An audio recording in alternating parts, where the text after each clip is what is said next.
I heard that you wanted to get into reading, but you have no idea where to start. So I have compiled a huge list of my favourite book recommendations that I think you are going to love. I've categorised these recommendations into 3 different genres. So I've got thrillers, romance and fantasy, because those are my favourite genres to read. And I genuinely think either of those would be a really good place to start. And at the end, I'm going to leave a few tips to help you make reading a consistent habit. Okay, so let's start with thrillers then, because this is genuinely one of my favourite genres. And I think thrillers is where I kind of started my reading journey back when I was a teenager and I was getting into more adult books. Thrillers was kind of the first place that I started. The first recommendation I've got for you, you've probably heard of before, and that is Freida McFadden's The Housemaid. So this is actually a series. I believe there's 3 books. There's The Housemaid, The Housemaid's Secret, and then there's a third one, but I can't remember what the third one is. But this is such a good series to start with because Freida McFadden has a way of writing that is really simple but effective. I think this is the best of her work, to be honest. So essentially the Housemaid series, or the first book, is about our main character Millie, who is a housemaid for a family called the Winchesters, but the family is a little bit weird. So the mum is a bit suspect. She tells weird lies about her daughter. So she's essentially cleaning this house, looking after the child, doing all of these things, but finding out these like weird secrets about the family, and it's all just a bit odd. And then her bedroom has a lock, but only for the outside of the door, not the inside. So it's all a bit weird.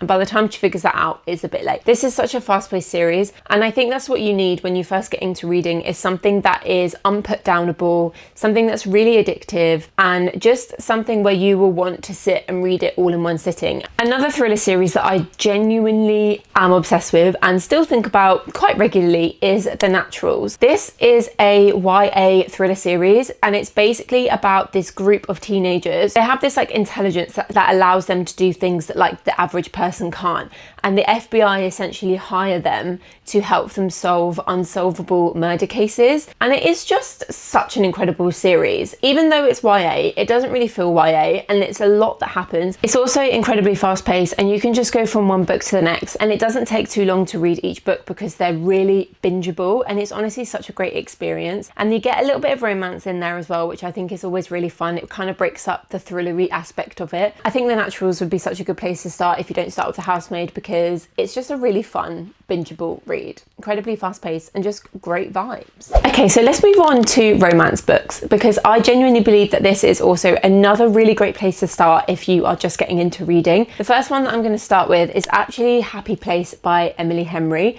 This was my first Emily Henry book, and it did not disappoint. There is something so special about this book, and I really, really enjoyed it. So we've got our main characters, Harriet and Wynne, who were essentially what people would call the perfect couple. However, they ended up breaking up 6 months ago, but they hadn't told anyone anything. And every single year they go on this big holiday with all of their friends, and they stay in the same cottage. However, the cottage is being sold, so this is the last year that anyone will be able to go on this big holiday in this really special place. They decide that they will just fake the relationship for 1 more week so they can go on this holiday and then tell everyone about the breakup afterwards. I think you can guess probably where this is going, but this is such a special story, and I think that the characters Harry and Wynne are really relatable. They're really likable as well, and I think Emily Henry has a nice way of writing stories that feel kind of realistic, and because they're quite realistic, you can then relate to the characters a bit more, and I think that feels more special to read about. This is one of those books that you just can't put down because it's so enjoyable to read that you'll end up just binging the entire thing. So yeah, highly recommend reading Happy Place by Emily Henry. Similar kind of vibes, but different, I've got Just for the Summer by Abby Jimenez. This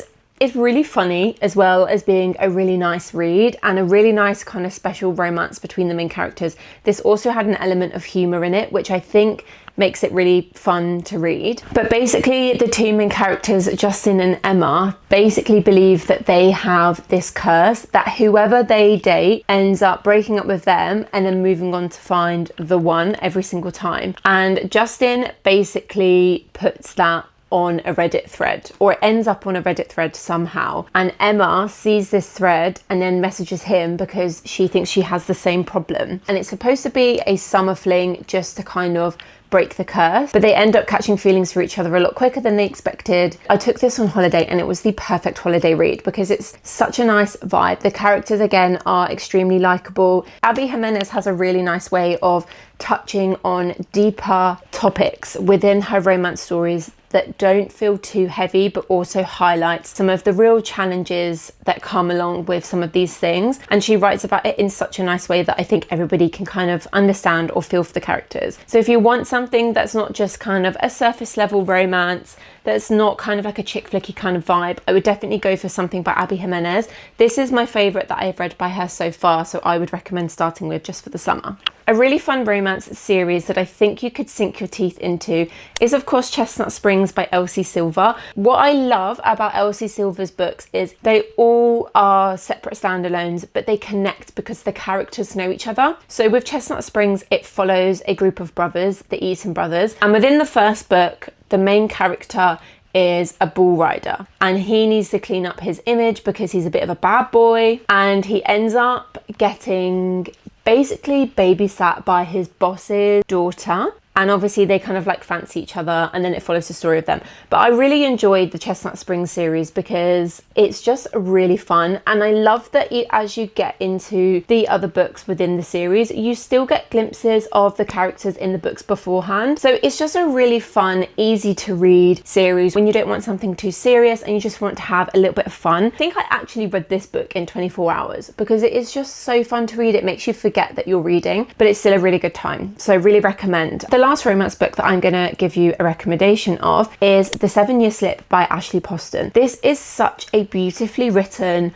fun vibe. Like genuinely, it is so much fun to read. So we have a little bit of magical realism in this, which I think makes it stand out a little bit from standard romance books, because basically this is about a girl who's Clementine. She's called Clementine. One day she finds a man standing in her kitchen that she doesn't know, but he has a recipe for the perfect lemon meringue pie. But she basically feels like she could have fallen in love with him, but the only problem is he's actually from 7 years in the past. I won't go into the detail too much because you will find it out as you read the book, but it's basically something to do with the apartment is slightly magical. But it is such a fun, easy to read again, really easy to digest book that's also got a little bit of humour in it. And because of the magical realism part, it's kind of a nice stepping stone as well into the fantasy genre, if that is also something that you are interested in, because it bridges that gap between romance and also fantasy without it going too far into the fantasy genre. I think you will love it. It's bingeable. Everyone recommends this book.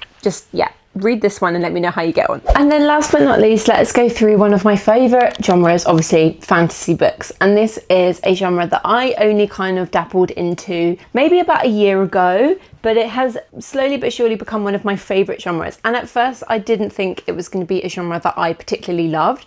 I was very wrong. It quickly became one of my favourites because it's just so much fun to read. One of the book series that I am going to start with, and you've probably heard mentioned very many times, but for good reason, is of course A Court of Thorns and Roses by Sarah J Maas. I am going to suggest this to you because this is the first fantasy book I ever read, so it would be wrong of me to not mention it in this video. But this was just such a great book to read. And the series itself just gets better and better and better as you go on, and genuinely fell in love with the genre and could not believe that I'd put off reading it for so long. Basically, in this book, we have a human called Feyre, and she kills a wolf in the woods, but it turns out that wolf is actually a fae, and she gets taken prisoner by a high fae lord, and she learns that he's actually hiding a lot more than she realized.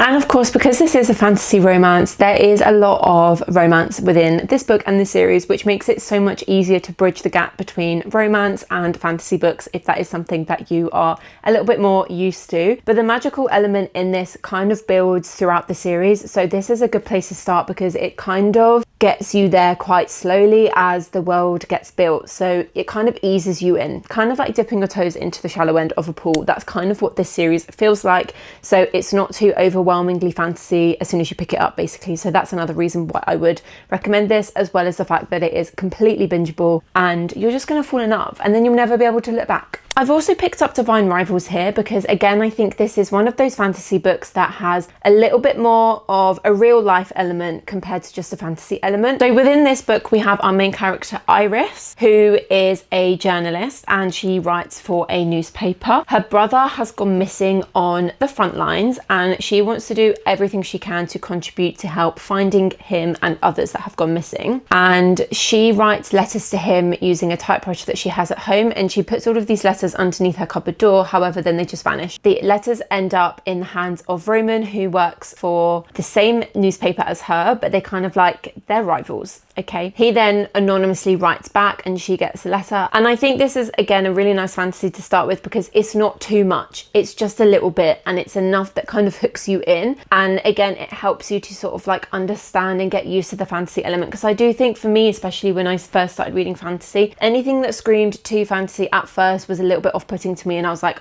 oh, this feels a bit too different to what I'm used to. So I like to start slow, and with these kinds of books, I think it is really easy to do that. This is also a series, so there is 3 books in the series. You have Divine Rivals, Ruthless Vows, and then a prequel called Wild Reverence. I would highly recommend reading Divine Rivals and Ruthless Vows first, and then going back to read the prequel, because the prequel is about the gods. The prequel doesn't really make sense if you haven't read the other 2 books, and it's just a lot better to read it that way around. But again, another one of my favorite series, and it's an easy one to sink your teeth into and binge. And I'm going to round off the recommendation part of this video by recommending Fourth Wing. So this is probably a series, again, that you have seen all over your social media, and again, for good reason, because this series is actually incredible. In this series, we have our main character, Violet Sorrengail, who basically gets forced into the world's deadliest training ground, and she ends up having to partake in all of these really dangerous activities and challenges and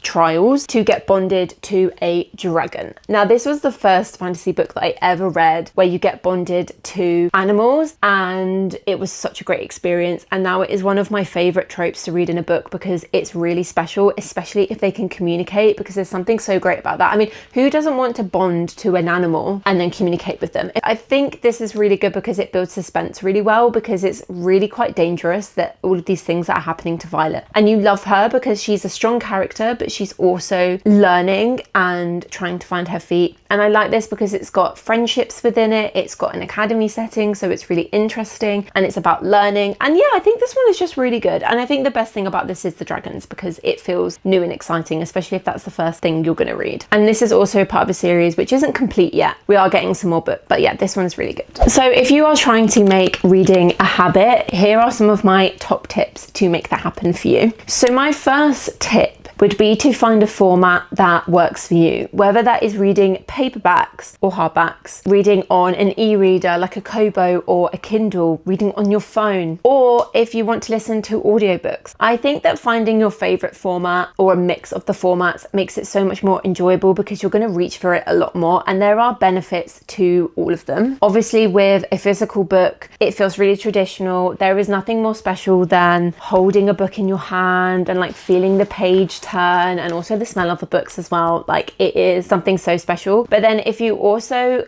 don't have a lot of storage in your house, or you want to be able to take your books out and about with you instead of carrying heavy books, reading on your phone with the free Kindle app or reading on an e-reader makes that so enjoyable. And it's also really easy to lie in bed and read because it's so comfortable. So that's another option for you to explore. And audiobooks are so good because you can just listen to them. So if you're a really busy person and you find that you don't have time to sit and read a book, then listen to one. My second tip is to actually schedule time in with yourself when you can sit and read. This is so important. We schedule things in, like meetings, we schedule in going to the gym, we schedule in things that we genuinely have to do. So why not schedule in fun things as well, like reading? If you can wake up 10 minutes earlier and read a chapter of your book before work, do that. If you can read a chapter of your book before you go to bed, do that. Or if you can read on your lunch break, just find little pockets of time in the day and actually schedule that time in for yourself. I also think that you should experiment with different genres. Say, for example, you read Divine Rivals and you think, why has she recommended this to me? This was rubbish. I don't like it. Go and try another genre. Maybe this book just wasn't for you, and that's fine. But also don't write off an entire genre just because you didn't like one book, because there are so many different tropes and like pillars, I guess, in like each genre that you could find something that you like if you just experiment with different things. One big tip I have as well is to not put too much pressure on yourself. Don't expect yourself to read an entire book in a day. Just set small targets. So I'm going to read 10 pages or I'm going to read one chapter, because that feels so much more manageable than saying, well, I'm going to finish a book in a week. So be realistic in your targets and your goals. If you're even going to set them, maybe don't set them if that's not the right thing for you. My last tip would be to literally take your book anywhere and everywhere, because you have no idea when you're going to have a spare few minutes to pick up a book while you're waiting for the bus. Maybe you can even read a book when you're on the train. Can you read in the coffee shop, like you waiting for a friend? Like, you honestly don't know how many opportunities in the day that you can just whip your book out and start reading, because I do it everywhere. And ever since I started bringing my book everywhere, like I genuinely feel lost now if I leave the house without my book in my bag. You'll find yourself picking up your book and reaching for it more and more if you just take it with you. I hope that you found this useful. Please let me know in the comments if you go ahead and read any of these books, or if you have any book recommendations that you would like to add to this list. Please pop them in the comments as well, because I'm always looking for more books to read. So yeah, I hope that you enjoyed this video. Thank you so much for watching. I hope you have a lovely day. Go and get your book, go and sit down and do some reading. This is your sign.